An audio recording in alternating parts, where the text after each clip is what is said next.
മന്ത്രിസ്ഥാനം ഏറ്റെടുക്കുന്ന തിരക്കും ഗ്രൂപ്പുകാരുടെ പ്രശ്നങ്ങളും ആകെ ഈ പറഞ്ഞ പോലെ. എന്തല്ലേ ഈ പറയണത്? 50 രൂപ കൂടുതലല്ലേ? ഷിബു, സാറിനെ കാണാൻ ഏട്ടൻ വന്നിരിക്കുന്നു പറ. ശരി, വേണ്ടാട്ടോ, ഞാൻ പിന്നെ സൗകര്യം പോലെ കണ്ടോളാം. ഓക്കെ ഓക്കെ, ആ ശരി. ഓരോരോ ശല്യങ്ങൾ. നാളെ കഴിഞ്ഞ് 10 മണിക്ക് അവിടുന്ന് സംഘടിപ്പിക്കാവുന്നതിന്റെ പരമാവധി ആൾക്കാരെ സംഘടിപ്പിച്ചുകൊണ്ട് വരണം. സത്യപ്രതിജ്ഞ കഴിഞ്ഞ ടൗൺ ഹാളിൽ ഒരു മീറ്റിംഗ് വെച്ചിട്ടുണ്ട്. അത് വേണം. സാറേ, സാറിനെ കാണാൻ ചേട്ടൻ വന്നിരിക്കുന്നു. എവിടെ? താഴെ വരാന്തയില്. ഷിബു, ആരാടാ? രവീന്ദ്രൻ സാറിന്റെ ചേട്ടൻ വന്നിട്ടുണ്ട്. ഏത് ഗൗരീശവട്ടത്തുള്ള? സാറിന് ഒരു ചേട്ടനല്ലേ ഉള്ളു, ഗോവിനാഥ ഉണ്ണിത്താൻ. അറിഞ്ഞൂടെ? ഇവർക്ക് എന്തിന് ഇത്ര പവർ?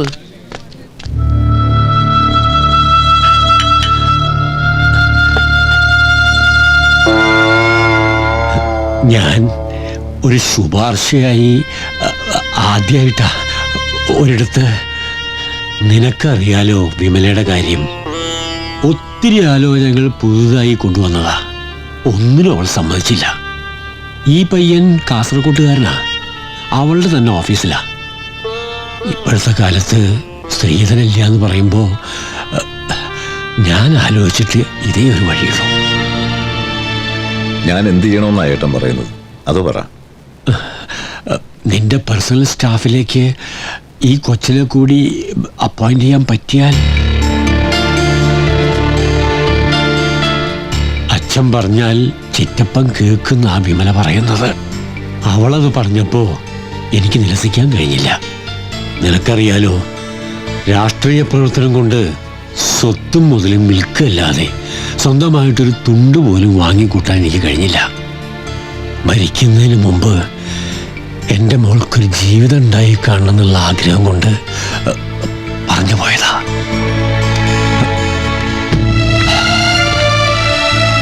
കഴിയുമെങ്കിൽ നീ ഇത് ചെയ്തു തരണം. ഇനിയൊരു കാര്യം പറഞ്ഞ് നിന്നെ ഞാൻ ബുദ്ധിമുട്ടിക്കില്ല. ഏട്ടനെ വീട്ടിൽ കൊണ്ടുവന്നാൽ. വേണ്ടടാ, ഞാൻ നടന്നു പൊക്കോളാം. വഴിയിൽ 1-2 കാര്യങ്ങളുണ്ട്.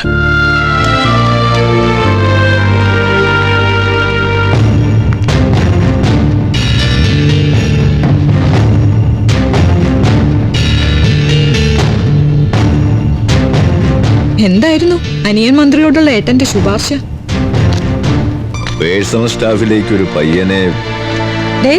ഞാനൊരു കാര്യം പറയാം. നാളെ കഴിഞ്ഞ് നിങ്ങൾ സത്യപ്രതിജ്ഞ ചെയ്യാൻ പോകുന്ന മന്ത്രിസ്ഥാനം മാനത്തൊന്ന് പൊട്ടി മുമ്പേ ഒന്ന് വീണൊന്നുമല്ല. ഡൽഹിയിലുള്ള എന്റെ സ്വാധീനം കൊണ്ട് ലക്ഷങ്ങൾ ചെലവഴിച്ച് ഞാൻ ഉണ്ടാക്കി എടുത്തതാ. അവിടെ കയറിയിരുന്ന ബന്ധുക്കൾക്ക് ശേഷിയാർക്കും വേണ്ടി ഭരിക്കാനുള്ള പരിപാടി. ആൾക്കാർ കേൾക്കും.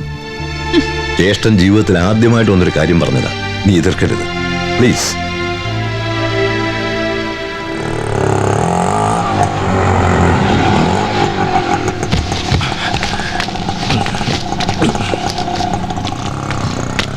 ബാലൻ സാർ അദ്ദേഹത്തെ കൂട്ടിക്കൊണ്ടുവരുന്നുണ്ട്. റൂമൊക്കെ റെഡി ആയിട്ടുണ്ടല്ലേ? ഇവിടെ എല്ലാം റെഡി.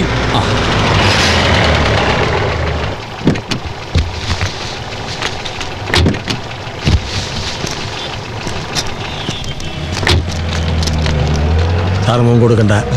അയാൾ പിന്നെയും കാശ് ചോദിക്കും. മാറിക്കോ, ഞങ്ങൾ ഡീൽ ചെയ്തോളാം.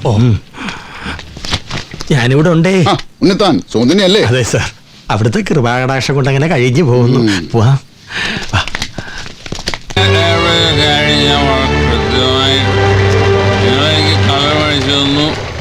കുഴിച്ചു എന്നെ ബിരിയാണി വീട്ടിൽ കയറ്റി വിട്ടേര്.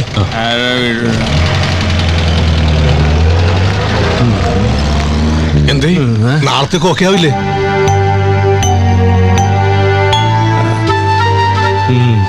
ഈ വരുന്ന 15-ാം തീയതി ഫാക്ടറി തുറക്കാൻ നല്ലൊരു മുഹൂർത്തം പണിക്കര് പറഞ്ഞത്. നോക്കാം, നമുക്ക് നോക്കാം.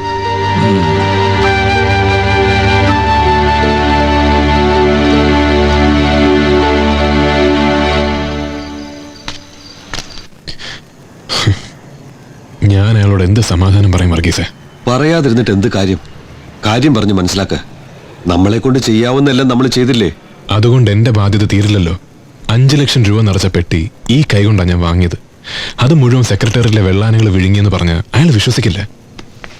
നാട്ടിൽ കാല് കുത്താൻ പറ്റാണ്ടാവും. ഞാൻ കിടക്കാൻ പോവാ. ബാലം പോയി കഴിഞ്ഞാ ഗേറ്റ് അടയ്ക്കാൻ മറക്കണ്ട. നീ കിടന്നോ, ഞാൻ അടച്ചോളാം. ഞാനും ഇറങ്ങാം വർഗീസേ. വിമല നിന്നെ കാത്തിരിക്കില്ലേ? നീ അവളെ കാണാൻ പോകുന്നുണ്ടോ?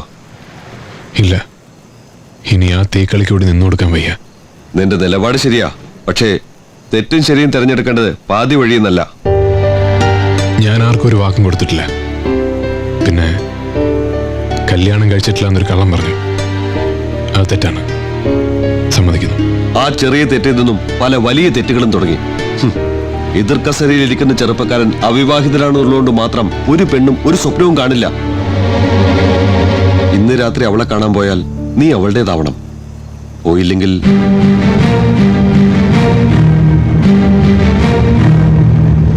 നാളെ വിമലയുടെ ചിറ്റപ്പൻ നിന്റെ വകുപ്പ് മന്ത്രിയെ സത്യപ്രതിജ്ഞ ചെയ്യുന്നു. അവരുടെ മുമ്പിൽ നീ ചതിയനാണ്. വകുപ്പ് മന്ത്രിയെ പിണക്കി സെക്രട്ടേറിയറ്റ് കസേര സുഖമായിരിക്കാന്ന് നീ കരുതണ്ട.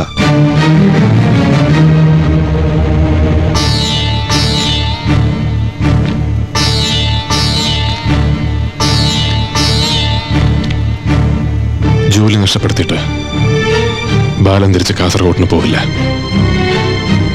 എനിക്ക് പിടിച്ചു നിന്നേ പറ്റൂ. വിമലെ ഞാൻ പിണക്കില്ല. മന്ത്രിയെ സത്യപ്രതിജ്ഞ ചെയ്യാൻ പോകുന്ന അവളുടെ ചിറ്റപ്പനെ പിണക്കില്ല. ഞാൻ അവളെ കാണാൻ പോന്നു. പ്രണയദാഹം കൊണ്ടല്ല,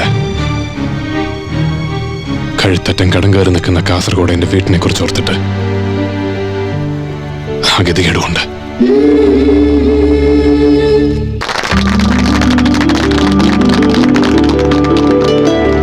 ബാലചന്ദ്രൻ അടികയുടെ ഔദ്യോഗിക ജീവിതം ഐശ്വര്യപൂർണമാവാൻ പ്രാർത്ഥിച്ചുകൊണ്ട് ഞാൻ എൻ്റെ ഈ എളിയ വാക്കുകൾ അവസാനിപ്പിക്കുന്നു.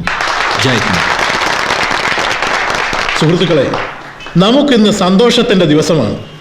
നമുക്കൊപ്പം ഇന്നലെ വരെ ജോലി ചെയ്തിരുന്ന ബാലചന്ദ്രൻ ഇന്ന് ഈ നിമിഷം മുതൽ ബഹുമാനപ്പെട്ട റവന്യൂ മന്ത്രി പട്ടം രവീന്ദ്രനാഥ് സാറിന്റെ പേഴ്സണൽ സ്റ്റാഫിൽ അംഗമാകുന്നു എന്നത് ഒരു ചെറിയ കാര്യമല്ല. ഈ അവസരത്തിൽ ഞാൻ മിസ്റ്റർ ബാലചന്ദ്രനോട് ഒരു അഭ്യർത്ഥന കൂടെ നടത്തുന്നു.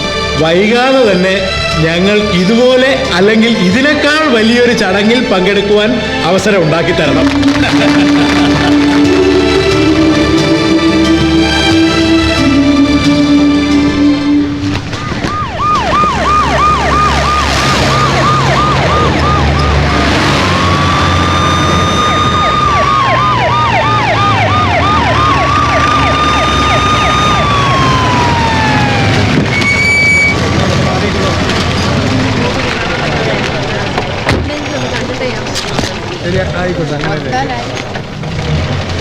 ഇതെന്തിനാ ഇടപാടേ?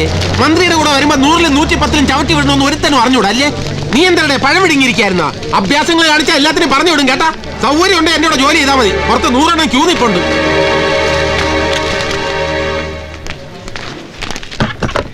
അത് ശരി, എന്തിനാ ഇത് കുത്തിക്കുറച്ചോണ്ടിരിക്കണല്ല? ജോലികളൊന്നും നീങ്ങലില്ലല്ല. സൈൻ ചെയ്യാനുള്ള ഫയലെല്ലാം കൊണ്ടിയല്ല മന്ത്രി പറഞ്ഞു. എന്തിനാ ഡോറിടെ?